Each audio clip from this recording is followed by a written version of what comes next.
जोहार साथियों। देश की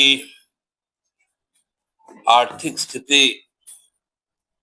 बद से बदतर। केवल 12 साल से जो खोखले दावे हो रहे हैं, तीसरी बड़ी अर्थव्यवस्था खुद को बोला जा रहा है, ये सारी बातों का पोल विगत 10 तारीख को प्रधानमंत्री जी ने अपने मुंह से हैदराबाद में खुद ही खोल दिया। मुझे याद है 2014 में जब वो गुजरात के मुख्यमंत्री थे और प्रधानमंत्री के प्रत्याशी थे लोकसभा चुनाव के प्रधानमंत्री के तौर पर, तो उन्होंने जब 60 रुपए डॉलर छुआ था तब कहा था कि सरकार का यदि देश का करेंसी गिरता है तो वो राष्ट्र का अपमान होता है, राष्ट्र की स्थिति दुर्बल होती है। आज 95 रुपए भी पार कर गए और सबसे ज्यादा देशभक्ति की बात आदरणीय मोदी जी करते हैं। चाहे नोटबंदी हो, चाहे कोरोना काल हो, जब संपूर्ण विपक्ष जिन बातों की ओर इशारा कर रहा था उस समय बड़े बड़े दावे किए जा रहे थे। पहले 1000 रुपए को बैन करके 2000 रुपए लाया गया, फिर वो 2000 रुपए अघोषित तौर पे वापस ले लिए गए।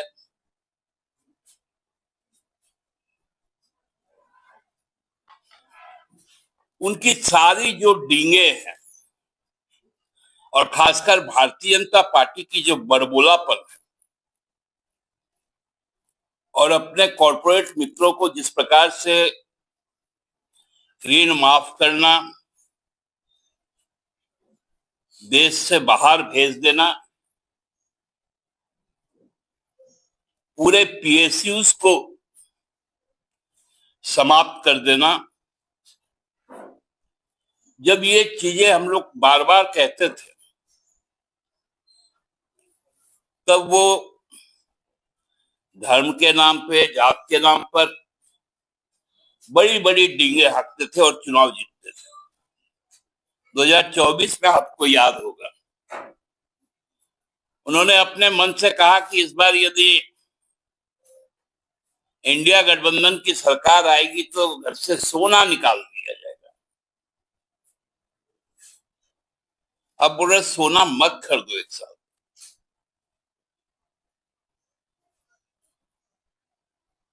हैदराबाद में जब वो इन बातों को कह रहे थे कि डीजल पेट्रोल का खपत कम करो, सोना मत खरीदो, खाने में तेल का इस्तेमाल कम करो,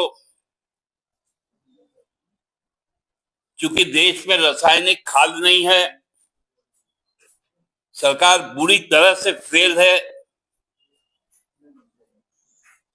ऐसे नेशन फर्स्ट मतलब राष्ट्र प्रथम, तो हम भी तो कहते हैं राष्ट्र प्रथम।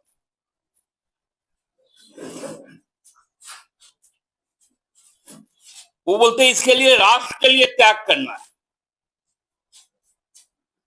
लगता है इस राष्ट्र के साथ में नरेंद्र मोदी जी का कोई रिश्ता नहीं,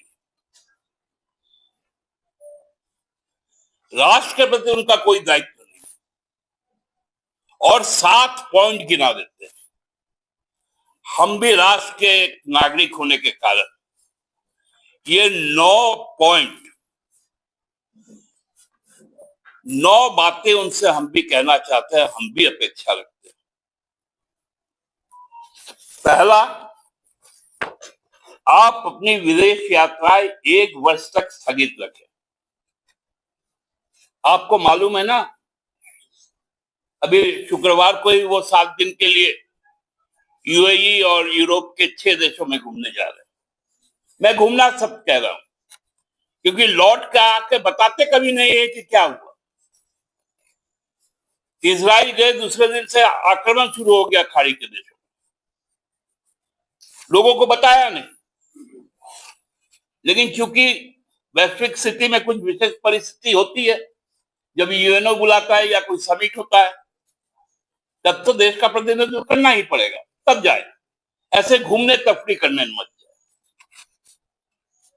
और हैदराबाद में रोड शो और रैली करने के बाद पहुंच गए वडोदरा,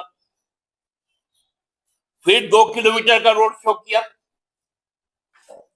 30 गाड़ियों का काफिला था, और वहां जो हजारों लोग को लाया गया था, उसके लिए हजारों लोगों को, हजारों गाड़ियों को उपयोग किया गया, क्योंकि सड़कों पर भीड़ दिखाई गई।